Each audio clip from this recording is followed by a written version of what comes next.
This time look at 5 of history's scariest dirt bikes.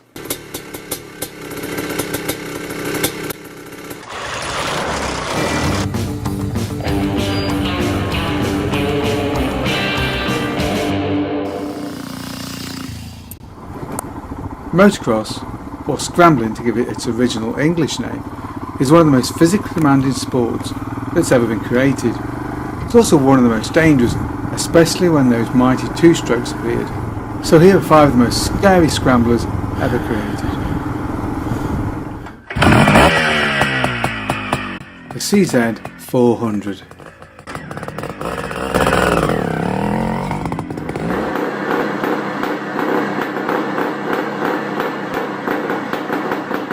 It could be argued that CZ produced the world's first really modern motocross bike. In the early 60s, their two-strokes paved the way for what would follow. They were the pioneers of expansion chambers on off-road bikes, and were multiple world champions, taking 7 world championships in motocross and 16 international 6-day trials. And their bikes had a solid reputation for sturdy reliability, with the one caveat of their rather dodgy carburettor. The bike made about 42 horsepower at the back wheel. This of course was about on par with what most of the big 4-strokes such as Gold Stars were getting in the early 60s too.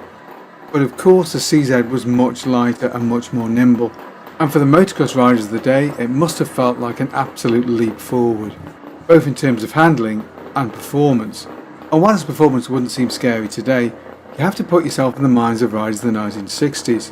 If you've been used to riding something derived from a C15, like say a BSA Victor 440, or an old heavyweight bike like the BSA Gold Star, then the bike would have introduced you to a whole new concept in riding. Its power delivery would have been completely different and alien to the riders of that time, and must have been incredibly impressive. For the first time they had that jackhammer power delivery that later motocross riders would take for granted. And for riders of the early 60s and on into the 1970s, the bike must have been absolutely terrifying compared to the bikes they'd had before.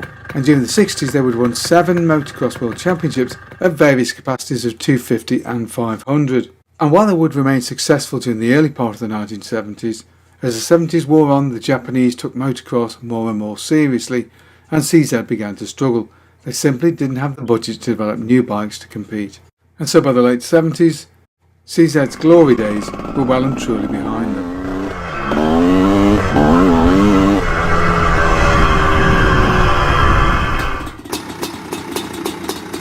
The Honda CR 500.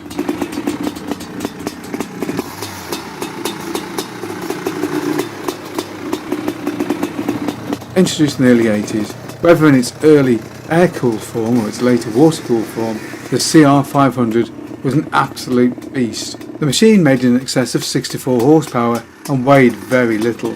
And of course the bike had that jackhammer classic 2-stroke power delivery in absolute spades. If ever there was a bike that should have a sticker that says "for professional riders only" on the tank, this is definitely it. The bike would carry Dave Forbes to the motocross world title. And in the hands of riders with the kind of expertise that Dave had, the bike was almost unbeatable. For the rest of us though, it was a terrifying hell ride that could easily see the rider spat off and into the hospital. Fast and fantastic handling it may have been, but it had a real wild side. Definitely not one for the novices.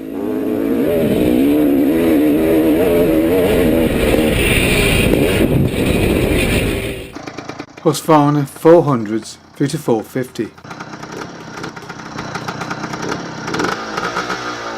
Husqvarna, the Swedish manufacturer, is best known for its successes of the late 60s and early 70s, and of course with its association with Steve McQueen on Any Sunday, for this is the bike that is seen riding during the movie. Husqvarna's 450 was fairly typical of the breed, making just over 40 horsepower and going like absolute stink in its lightweight chassis. It ran high compression pistons, so it was a bugger to start, it must be said, speaking from experience. This was one of those bikes that if it backfired, it would literally launch you into the ceiling. An absolute monster. And I have to say it's the only bike I've ever ridden in my entire life that genuinely scared the living crap out of me. And it was also probably the loudest bike I've ever ridden myself as well. Terrifying with its sound of vibration at low speeds. At high speeds when it came on the pipe it was absolutely terrifying. The thing launched itself forward like nothing on earth. Couple this with what is admittedly a very good chassis and suspension setup for the day, but it really couldn't cope with the power of the bike. thing would buck, weave and throw you off if you weren't too careful. It's all in all an awesome piece of machinery, but also incredibly noisy. It's bound to scare away any small children or animals that come within a mile of you.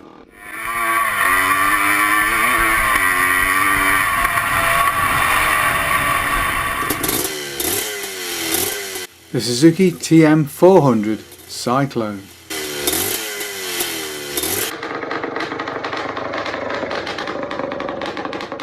In 1970, Suzuki signed Roger Posta. They wanted to give him a bike that could win the Motocross World Championship 500 class. What they created was the TM400. The TM used a piston-ported, air-cooled two-stroke engine, pretty much standard by that point, and made around 40 odd horsepower, again pretty much standard. But to give their machine a real advantage, they made the chassis as light as possible. It was also quite flexible too, so the handling was pretty evil if you didn't know what you were doing. Sure, if you're Roger Costa, this wasn't a problem. He could tame the beast all the way to the World Championship in '71. For the rest of us though, it was a bit of a nightmare.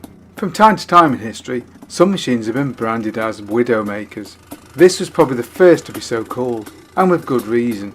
Adverts for the bike were designed to appeal directly to the testosterone-fueled machismo of potential buyers. And of course they included lots of pictures of the bike being driven sideways through the corners, by Mr. Da Costa of course, but for the rest of us that was only a pipe dream. We simply didn't have the skills, and heaven help us if we tried.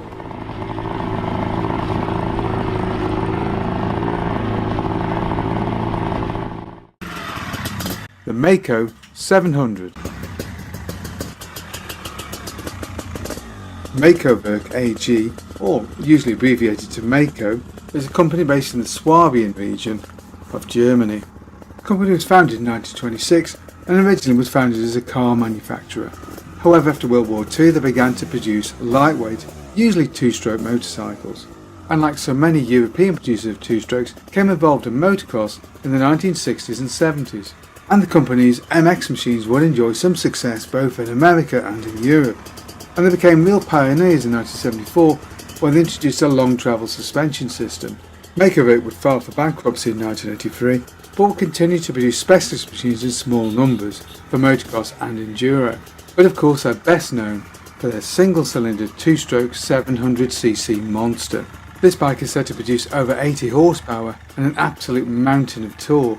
It's often used in open-class motocross, where riders not surprisingly find the thing difficult to tame.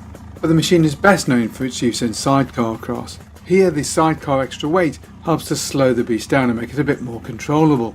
But even with sidecar attached, the thing is an absolute animal, and will surely be one of the most extreme and downright scary motocross bikes ever created.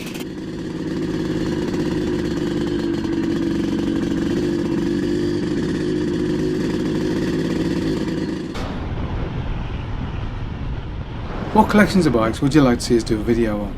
Maybe you've got a bike we can use for a test ride. Either way, get in touch below. Hope you enjoyed that video. If you did, don't forget to like and subscribe, and of course, thank you very much for watching.